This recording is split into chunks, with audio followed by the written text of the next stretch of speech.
បាទសួស្តីបងប្អូនទាំងអស់គ្នាថ្ងៃនេះខ្ញុំសូមជូនបទភ្លេងថ្មីខ្ញុំមួយបទទៀតហើយគឺបទលើកទី7បទនេះខ្ញុំដាក់ចំណងជើងថាធ្វើអ្នកមានមួយថ្ងៃតើមានអត្ថន័យអត្ថរសយ៉ាងណានោះសូមបងប្អូនទទួលរីករាយស្ដាប់ដូចតទៅ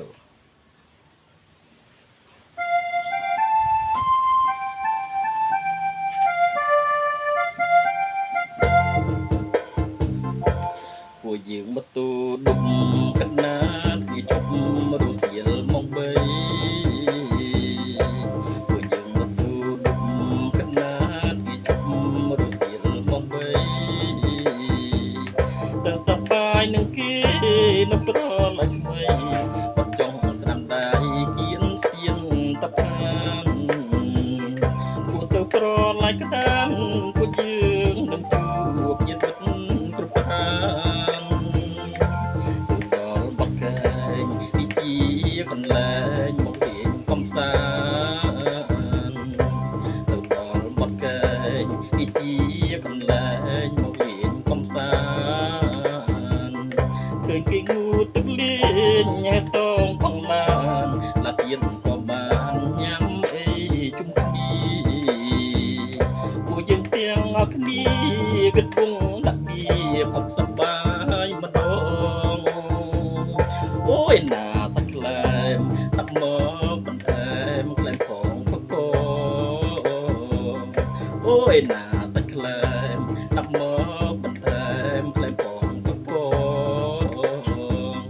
យើងបបំបាត់ទុកនិយាយឆ្លើយឆ្លងទើបអ្នកមានម្ដងថ្ងៃនេះគ្រប់គ្នា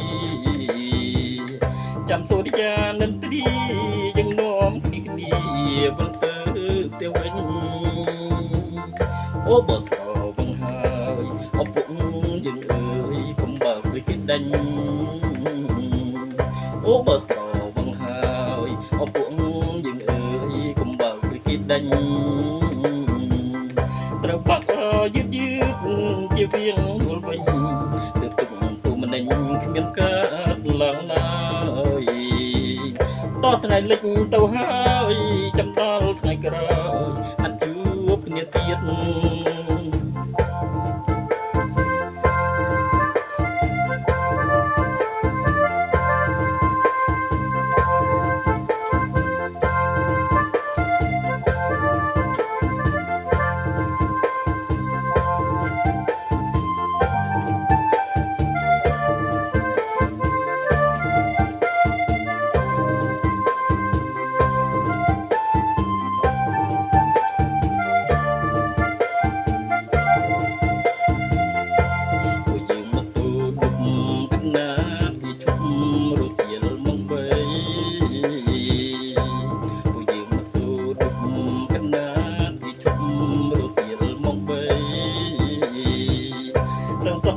នឹងគេ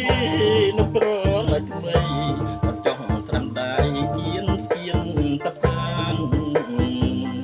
ពួកទៅប្រឡាយក្តានពួកយើងនឹងជួបញាតិមិត្តគ្រប់ប្រាទៅដល់បាត់កែងនេះជាកន្លែងមកលេងកំសាន្តទៅដល់បាត់កែងនេះជាកន្លែងមកលេងកំសាន្តតងកងឡានឡាទៀនក៏បានញ៉ាំអីជុំគ្នាពួកយើងទាំងអស់គ្នាវាពងដាក់ពីផឹកសប្បាយម្ដងអូយណាសាច់ក្លែមដាក់មកបន្ថែមក្លែមផងបកអូយណាសាច់ក្លែមដាក់មកបន្ថែមក្លែមផងបកយើងបកបំបាត់ទុកនិយាយឆ្លើយឆ្លងទើបអ្នកមានម្ដងថ្ងៃនេះគ្រប់គ្នាចាំសូរិយានិន្ទ្រីយើងនាំគ្នាវិលទៅផ្ទះវិញអូបើស្របង្ហើយអពុកយើងអើយកុំបើគួយគេដេញអូបើស្របង្ហើយអពុកយើងអើយកុំបើគួយគេដេញ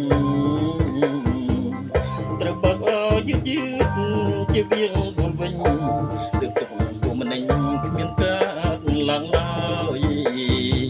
តថ្ងៃលិចទៅហើយចំដល់ថ្ងៃក្រោយ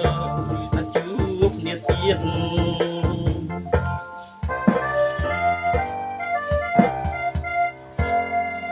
បាទសូមអរគុណ